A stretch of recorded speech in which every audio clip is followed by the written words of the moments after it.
Hi and welcome to a Hero Arts video. It's Sherry Carroll here with making a haunted window card idea. The card I've created for this tutorial uses the Spooky Halloween stamp set and coordinating digital die cuts. I've tried something different with my digital die cuts, and let's get started and I'll show you what I did. In my Silhouette program, I started by creating a 4" by 5 1/4 panel and then a circle, and then I also dragged my words for boo and boo into the program. And next I want to color my panel, so I'm using 2 shades of green, it's Shabby Shutters and Peeled Paint, and then 2 shades of orange, which is Dried Marigold and Rusty Hinge. And I want to also add in a little bit of purple, so I'm using some soft lilac and purple inks from Hero Arts. So I will start off with my orange colors, and I'm going to start off with my lightest colors first, and I'll just use my ink applicator and I'll start applying the ink. And I'm also using my paper still on the carrier sheet from my Silhouette. It just kind of holds everything in place while I'm working. So starting with circular motions, I'm just adding my color. Nothing perfect, I just want to get the color down onto the panel. Okay, so I'm just adding the finishing touches of my coloring, and if you can see it's not perfect, I'm happy with it. So I'm going to go ahead and lift my panel from the carrier sheet, and I'll be kind of gentle to make sure that I don't peel apart my boo words at the top. Once I have this peeled off, I can go ahead and remove the extra boo words. Okay, next I want to add some bats to the background, and I don't want them to be too dark, so I'm using Pumice Stone, which is a Tim Holtz ink, and I'm just going to go ahead and ink up my bats here. Making sure I get the whole thing, because this stamp will fit onto the entire panel. And before I stamp this, I'm going to spritz this with water, because I want to give it just a really light effect. So just using plain water, I'll go ahead and give this a couple sprays, and I'm using my mini mister. You could also use some Perfect Pearls in there if you want a little bit of glimmer on your card. So I'm just giving it a few sprays, and now I'll just put my paper down and stamp onto the panel.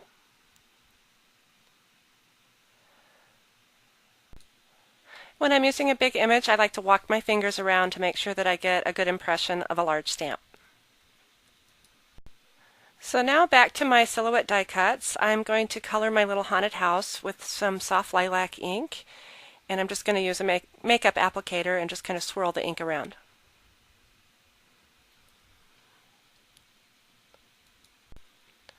Okay, now that my haunted house is colored, I'm going to use my stamp positioner to stamp the house, and I have it on a clear block.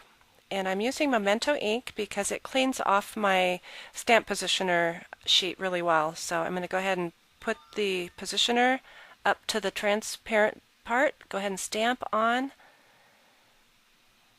and now my image is on my transparent sheet. I can line it up onto my die cut. Now I'll ink up my house stamp really well with my black ink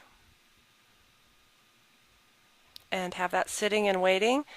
And I'll go ahead and realign my transparent sheet, and I'll go ahead and put my stamp positioner in place. And sorry for my big head getting in the way. I want to make sure it's all lined up. Once that's lined up, remove the transparent sheet, place your stamp into the positioner, and go ahead and press in place. I like to remove the stamp positioner and then make sure that I really press the stamp down well. So now I have my stamped haunted house, and I'll go ahead and peel this away so you can see how well that stamps onto the die cut. So I'm just grabbing a corner and gently peeling away.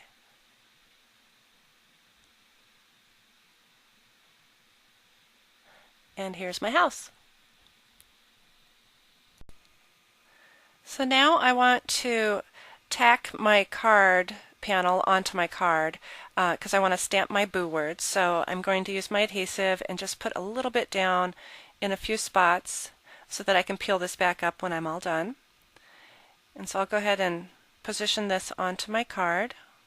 Make sure everything's lined up real well.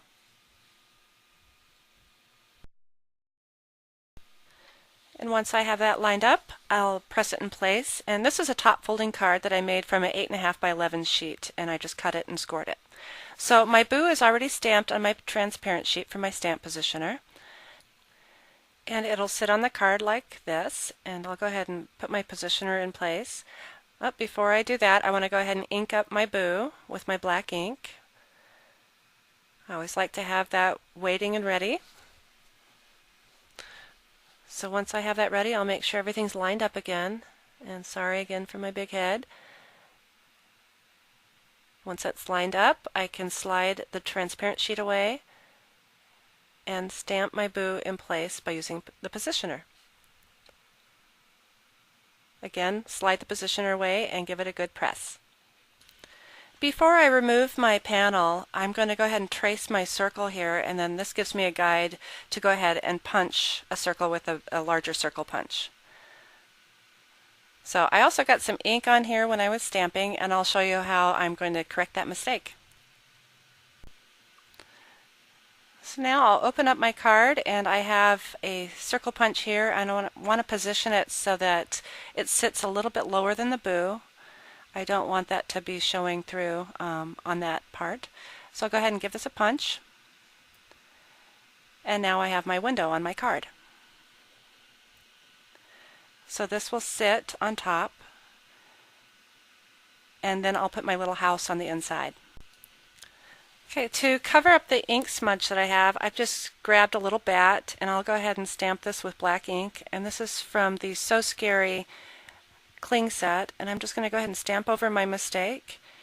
And while I'm at it, I don't want just one bat, so I'll go ahead and stamp a few. A few really dark. Then I want some that are a little bit faded, so I'm going to do what I call stamping off. So I'll stamp it first onto scratch paper, and then stamp again. This gives me a little bit lighter image of the first image.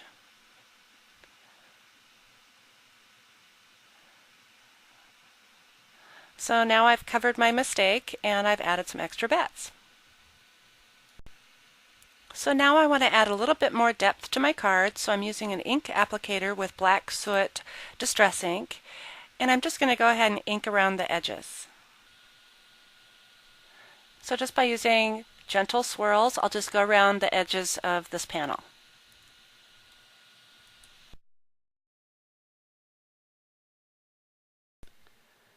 So now that I have all my stamping done, I can start putting my card together. I've added a ribbon and tied it in a knot, and I've put some foam mount tape on the back. So I'll go ahead and start peeling off the backs of my foam tape, and I can place this onto my card. And here's a quick peek at how the boo words sit below the front panel. As one of the final steps, I've added some foam tape to my haunted house, and I'm going to place it inside the circle so it sits on the inside of the card. And here's another look at the finished card. I've colored around my boo words with some markers, and I've also added some colored pearls to finish everything off. I hope you've enjoyed this tutorial, and please remember to visit us at www.heroarts.com for more inspiration and ideas. Thanks for watching.